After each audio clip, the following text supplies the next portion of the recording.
Hello and welcome back to part 3, video 3 of the 8-part video series I'm calling 2022 Let's Preptober Together.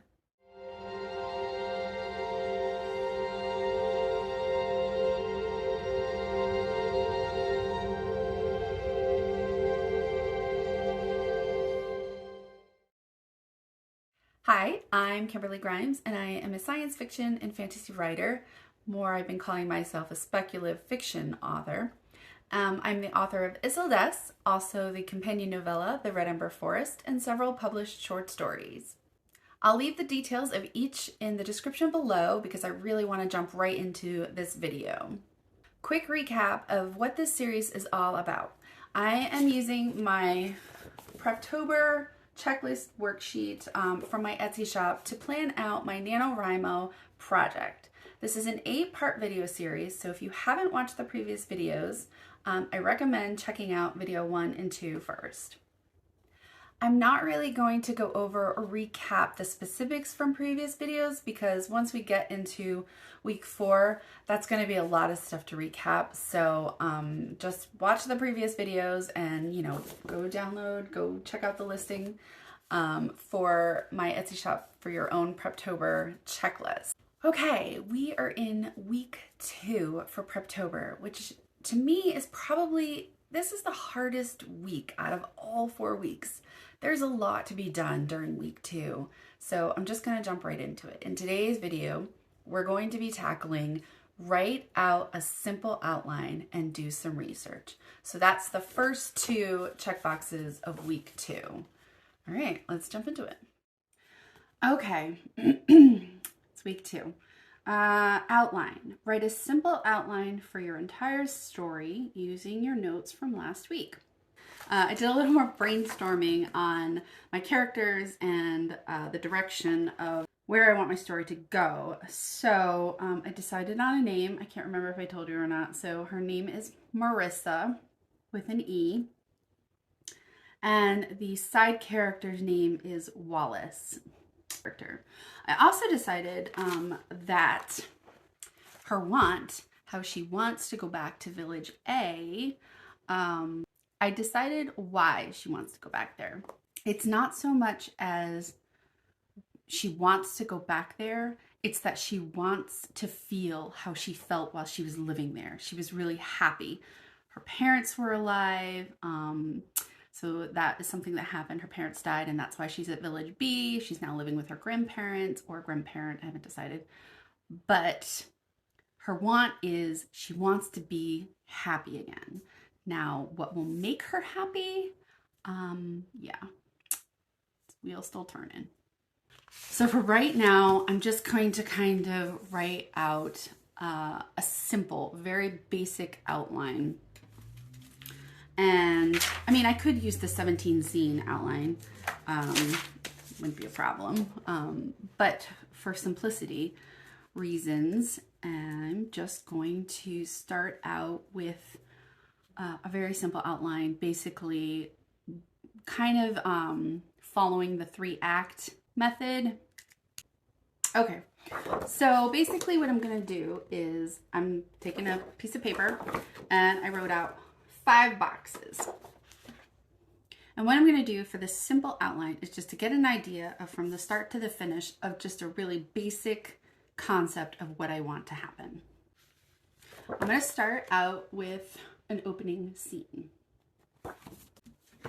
Okay, and then I know that at some point I'm going to have a climax scene. So okay, and then I know after that will be the afterwards, so I know that will happen. And then, of course, at some point we have to have a midpoint in our story, some kind of wow moment or twist. Okay, and then we move to the inciting incident. So we have now an order where I can just use this as a guideline to write a simple outline. Okay, starting with the opening scene, I wrote some notes here and I decided that Marissa is going to be on her grandparents' farm in Village B. She wants to use her magic to, she she just got her magic. So her magic is new, but her grandparents won't let her use her magic. So the important thing to do in your opening scene is establish the world. The reader has no idea where this story takes place. So it is really important to, number one, establish the world around this main character. Introduce your main character, who they are, their situation in life, and you know what they're thinking, why are they miserable? Are they happy at the moment? You know, really get into their head and make that connection between, you know, the reader and the main character in that first opening, the hook. The opening scene has a lot of responsibility. There's a lot of weight on that opening scene. So I think I got the opening scene. Okay, so for the inciting incident, wrote some more notes.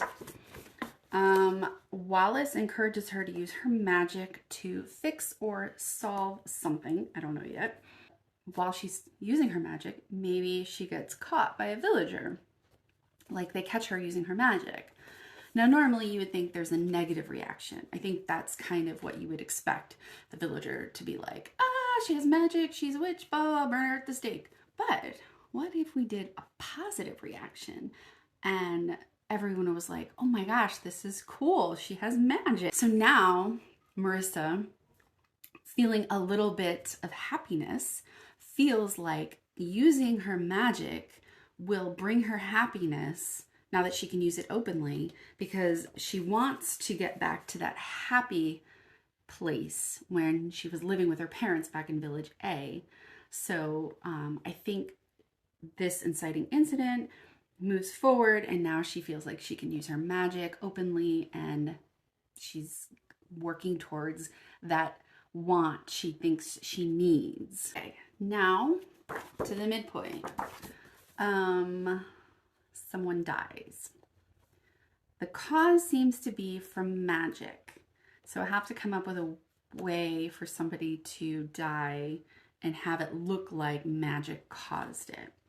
The villagers then suspect Marissa.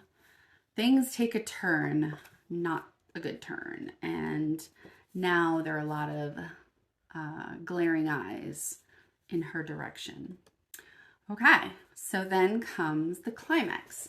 This is when maybe the villagers confront her like pitchforks and, you know, and she has to react. Now this whole time while the story is happening, Wallace is going to be that friend who is going to be kind of supporting her, but at the same time, he has an agenda of his own. So he will be kind of pushing her, nudging her to get back to Village A. He wants her at Village A. This climax scene with everybody coming for her, she has to confront them, and she has to make a decision about where she wants to go from here.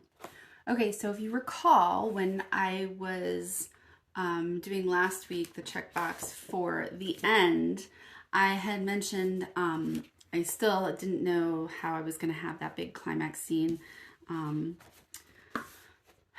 but I knew how I wanted the afterwards, the end of the story to end. So when I write the afterwards, I kind of have an idea that I just know that Wallace is traveling with Marissa back to Village A. So they're heading back to Village A. And this needs to happen because it's relevant to the novel I am outlining for this world companion story. So I know how that is. So here is my basic simple outline. I'm pretty damn proud. All right, so let's check that off. And now we're moving on to research. Okay, so that outline was pretty much as simple as it can get, right? Which is totally fine. We're taking baby steps. We are right where we should be for planning out our story. Now, this checklist is a guideline. You don't have to strictly follow it. You can even shift checkboxes around if you want. I'm just going to stick to the order for the purposes of allowing others to follow along with this video series. Okay, so next is research. Let's do a little research. Okay, it is time for research. Honestly, the only thing that I plan on doing some research on is the time era, because I wanted to do this Robin Hood village theme historical story. So I just want to make sure that the elements that I mention stay within that time era. So, you know, we want to make sure that we use, like, what kind of roof? Is it a thatch roof? Is it a wooden roof? More likely a thatch, because Village B is a lot smaller than Village A. Village A is more structured. It's a larger community. You know, they might have some, you know, like glass in their windows. They might have some actual wooden shingles on their roof. But Village B is much, much smaller. It's more independent. The farmers take care of themselves. So yeah. I will also have to research the magic system. Like I said, she wasn't born with it. There's not magic in this world. It's not normal to have magic. I want to figure out, not a unique or, oh, I've never seen this before, but I do want it to have some kind of special quality to it. So I have to figure out and do some research on different types of magic and different ways to have her use her magic. Something else to consider is the weather, you know, or what's going on right now outside. Is it fall? Is it spring? You know, in this time era, you know, that could affect, you know, their house. You know, do they need to have a fire burning at all times?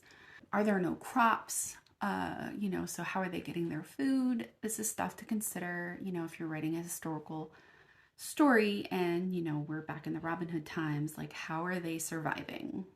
Okay, so that I think wraps up for right now for research. We're on week 2, checkbox 2.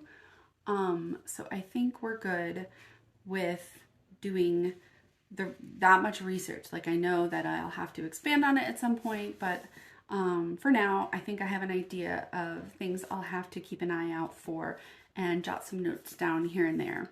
So I think we can check that off. Check and done.